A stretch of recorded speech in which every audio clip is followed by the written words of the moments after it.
Perkenalkan, nama saya Ardova Putra Kesuma, NPM 2151040180. Prodi Manajemen Bisnis Syariah, Fakultas Ekonomi dan Bisnis Islam. Di sini saya akan menjelaskan tentang aset tetap. Jadi aset tetap adalah properti yang umumnya dimiliki oleh setiap perusahaan dalam menjalankan kegiatan usaha. Jenis aset ini bersifat jangka panjang, sehingga dipastikan tidak dilelang dalam waktu dekat. Contoh aset tetap dalam perusahaan adalah barang yang bernilai sangat penting bagi perusahaan. Dalam ulasan ini, saya akan membahas tuntas mengenai pengertian, jenis, contoh hingga karakteristik aset tetap. Mari kita simak bareng-bareng. Jadi, yang pertama kita akan membahas pengertian aset tetap. Aktivitas tetap atau aset tetap adalah aset jangka panjang perusahaan yang dimanfaatkan dalam kegiatan operasional. Biasanya, aset mendatangkan keuntungan finansial di masa depan dengan jangka waktu yang lebih dari setahun. Sederhananya, aset tetap adalah properti yang merupakan harta perusahaan untuk dijadikan sumber ekonomi dalam kegiatan operasional. Jenis aset ini bersifat jangka panjang dan tidak dapat langsung dicairkan menjadi uang tunai dalam kurun waktu setahun. Sedangkan beberapa pengertian aset tetap menurut para ahli yaitu aktiva berwujud aktiva, berwujud yang dimanfaatkan untuk operasi perusahaan dan tidak untuk diperjualbelikan pada kegiatan normal perusahaan. Selanjutnya kita akan membahas karakteristik aset tetap.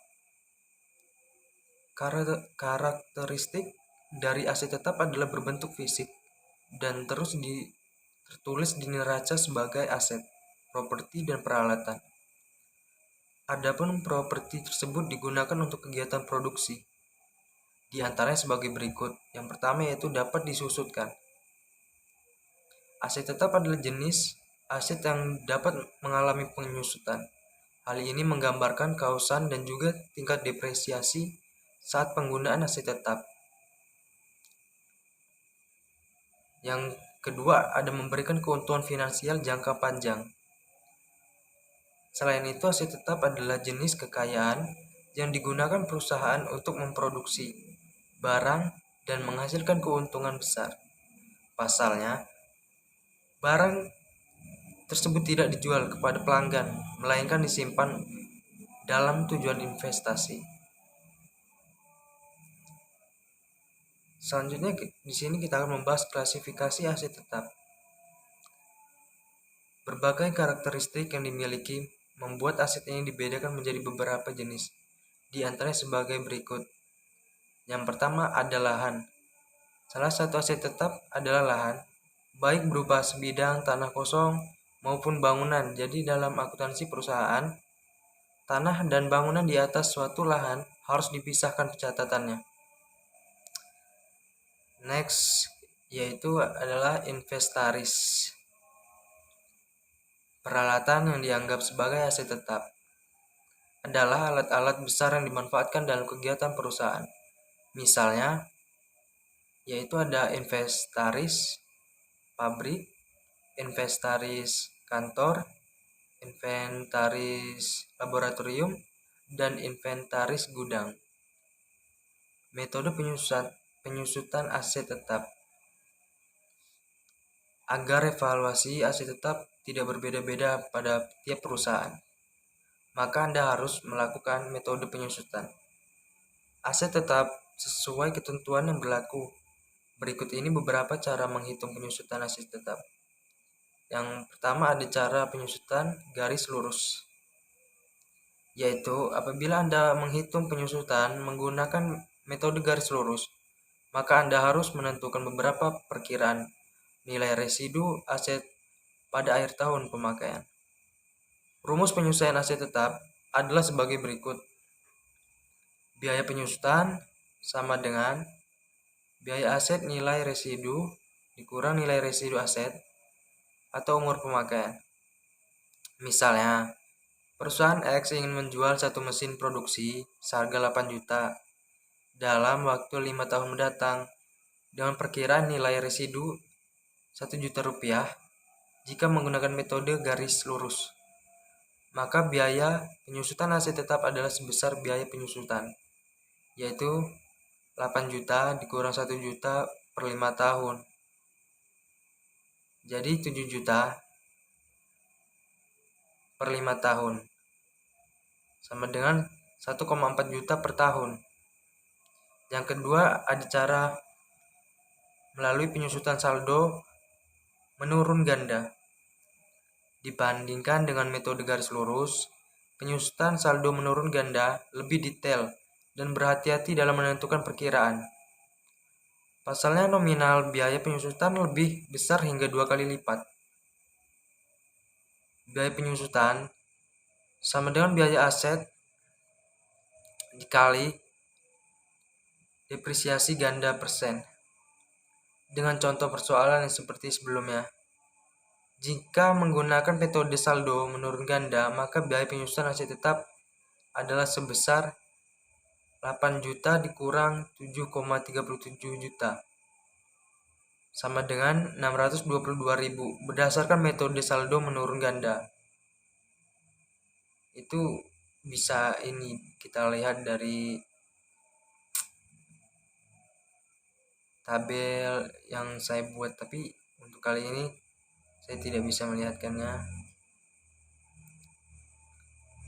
Jadi yang kita akan membahas selanjutnya ada metode melalui yang ketiga, yaitu penyusutan saldo menurun tunggal. Meskipun dilakukan dengan penuh hati-hati, metode saldo menurun ganda kerap tidak sesuai ekspektasi. Maka dari itu, sebagai opsi kedua, Anda dapat menerapkan metode penyusutan saldo menurun tunggal dengan rumus sebagai berikut. Biaya penyusutan, biaya aset X, yaitu dikali depresiasi tunggal persen.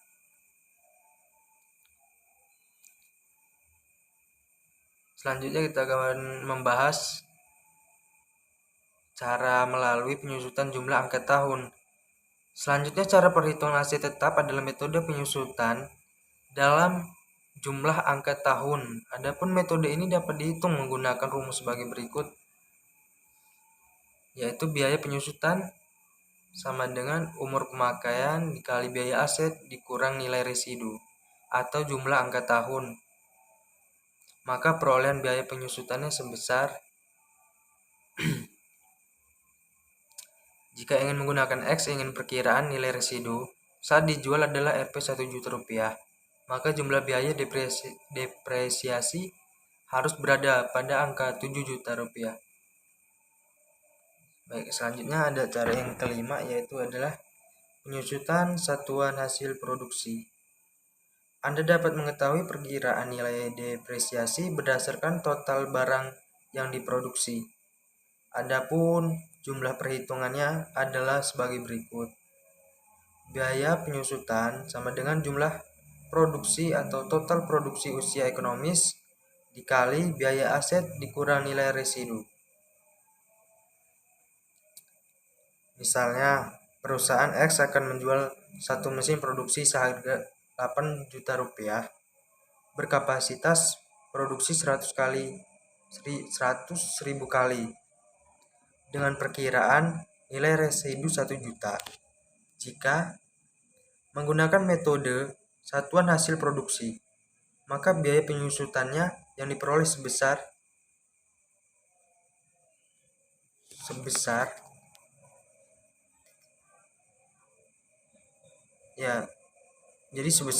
jika perusahaan X ingin mendapatkan nilai residu 1 juta rupiah, maka total depresiasinya haruslah berada dalam angka 7 juta rupiah.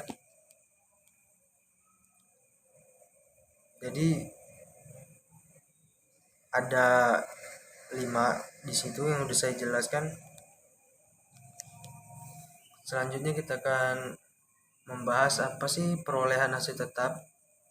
Aset tetap bisa diperoleh dengan cara mulai dari pembelian aset, sistem barter, surat berharga hingga donasi.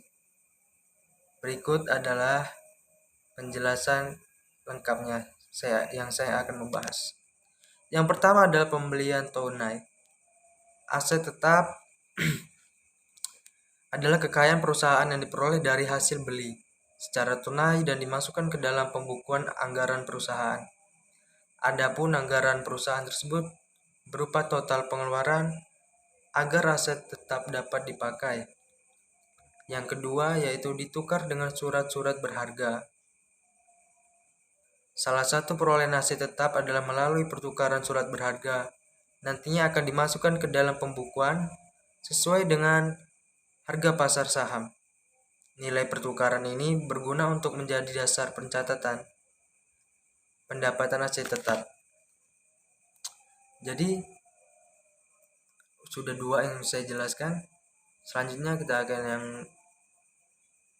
membahas selanjutnya, yaitu yang ketiga ada diperoleh dari hadiah atau donasi. Selanjutnya cara memperoleh aset tetap adalah dengan cara donasi atau transfer tanpa adanya timbal balik. Adapun biaya penyusutan yang didapatkan dihitung dengan cara yang sama seperti aset tetap. Contoh aset tetap dalam suatu perusahaan dengan perusahaan lainnya tentu berbeda sesuai dengan kebijakan masing-masing. Namun umumnya yang menjadi aset tetap adalah tanah, bangunan, mesin, produksi, gedung perkantoran, mobil perusahaan, furnitur seperti sofa, perangkat komputer, hingga alat dan mesin produksi. Itulah tadi penjelasan mengenai pengertian aset tetap, karakteristik, contoh, dan cara mendapatkannya dalam berbisnis. Aset tetap sangat tergantung dengan penanaman modal dari investor. Maka dari itu, pentingnya aset tetap selain digunakan untuk membantu bisnis menghasilkan pendapatan, mereka sangat diperhatikan oleh investor sehingga memutuskan apakah akan berinvestasi di perusahaan. Sebagai contoh, rasio perputaran aktivita tetap digunakan untuk menentukan efisiensi aktiva tetap dalam menghasilkan penjualan. Baiklah, akhirnya kita telah sampai di penghujung presentasi. Terdapat beberapa poin penting yang telah dibahas, seperti pentingnya melakukan investasi sejak dini. Hal ini tidak hanya penting bagi diri sendiri, melainkan untuk menjamin kehidupan Anda dan keluarga Anda di masa yang akan datang. Sekian dari saya. Semangat bisnis, jiwa muda, jiwa sukses. Assalamualaikum warahmatullahi wabarakatuh. Jadi Bapak tuh belajar bisnis umur berapa sih Pak? Umur 5 tahun. 5 tahun? Jadi 5 tahun itu... Dagang apa Bapak 5 tahun? 5 tahun itu kalau kami tradisi kan tiap tahun kan pasti dikasih angpau. Nah dari angpau itu Bapak orang tua kan pasti takut loh kalau anak kecil masih pegang uang kan. Jadi... Pinter tadi, papa mama saya ini pinter. Jadi saya dipanggil, ini mama jualan, kan jualan toko Polowijo Palen gitu ya. Harganya tepung terigu ini mau naik. You mau nggak uangnya dibeliin ini? Oh ya? Mau. Catat dong, bawa catatan, bawa buku, catat langsung. Wah, habis itu pulang sekolah udah naik, harganya udah naik.